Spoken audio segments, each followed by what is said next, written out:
Unsurprisingly, this trick works a lot like a regular rail to Casper, so make sure you can do that trick before you begin.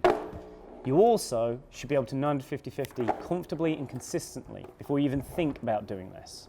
You'll notice that I've got two boards with me today. I can do this trick with either of them, and the reason why is because neither of them has concave. Concave will dig into your feet on this trick and it will hurt. But the most important factor for this trick is the kicktail angles.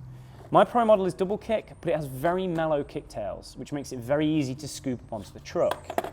However, if you have a single kick at home, consider using that for this trick, because the flat nose makes it much easier to scoop up onto the truck. It means you don't have to put in as much effort.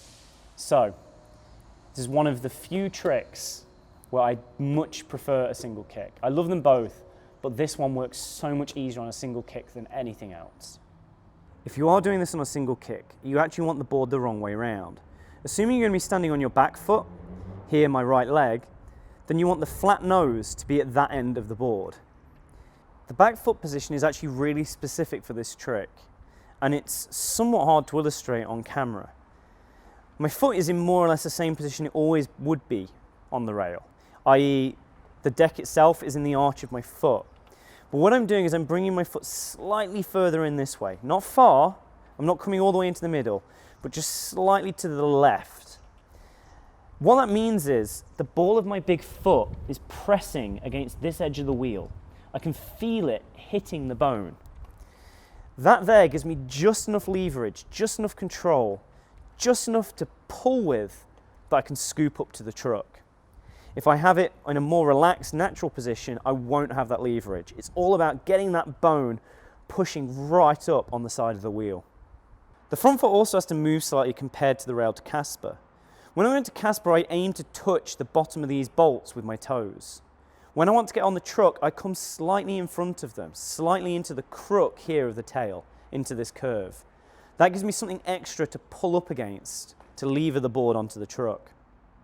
Once you've got the slightly altered foot position, the actual technique isn't that dissimilar to going to Casper. You've got to pull your weight towards your back leg, lean back this way, and then pull the back foot towards the camera. In this case, I'm pulling backwards towards the heel. As I do that, because of the fact this foot is snagged in, pressing on this edge of the wheel, I should be able to pull it this way. At that point, the front foot's going to take over. Try not to push forwards, but instead scoop it upwards as much as is possible. If you get it right, you should end up on the truck. So as you just saw, a lot happens very quickly on this trick, and that is the biggest problem. There are basically 3 different movements happening here, all in an instant. First of all is the back foot with the bone against here is pulling the board this way, not sliding it, but trying to tip it like that.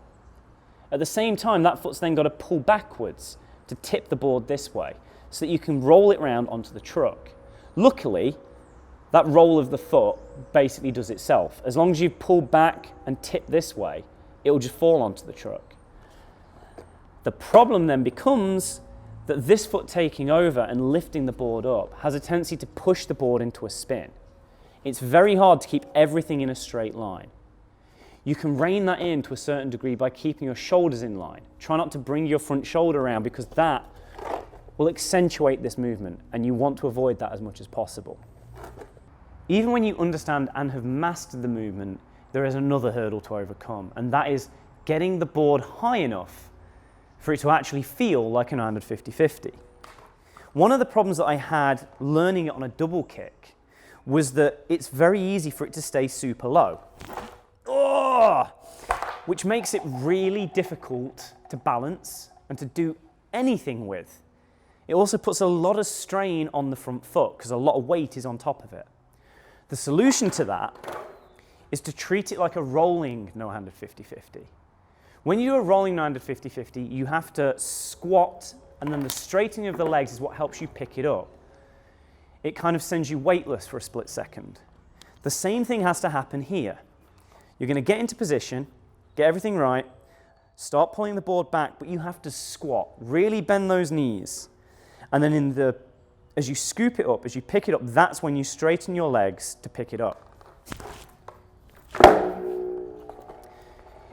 Now, the reason I have both boards, the reason I'm talking about using the single kick for this, is that the angle of the nose really determines how much you need to squat to be able to pick the board up that well.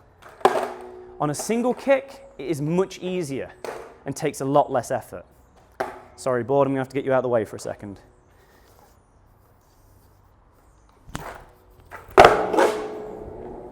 So the good news is, even though that initial tip, that initial point, getting it to here and then controlling it upwards, even though that's really awkward, once you get onto the truck, it's just like any other 950 you've ever done.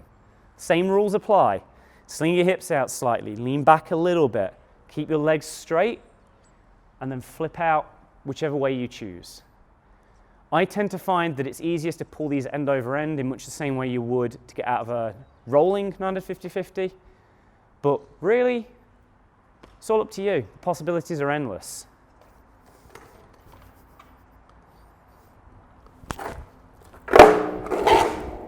If you are, understandably, struggling to get to grips with this weird motion that's needed to tip the board up, you might be tempted to do it while holding on to something like this, you know, a fence, a railing, a wall, whatever.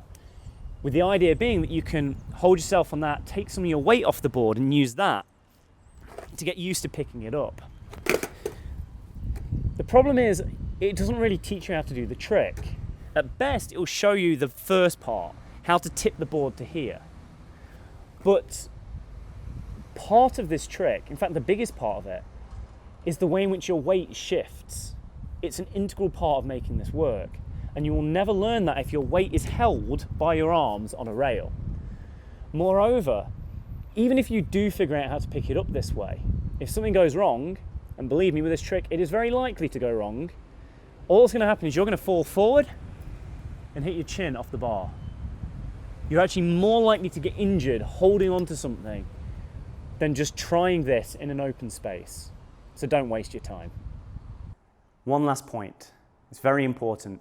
You have to make sure you do not rush. There is a rhythm and a timing to this trick. Your back foot has to do everything it needs to do before the front foot gets involved at all.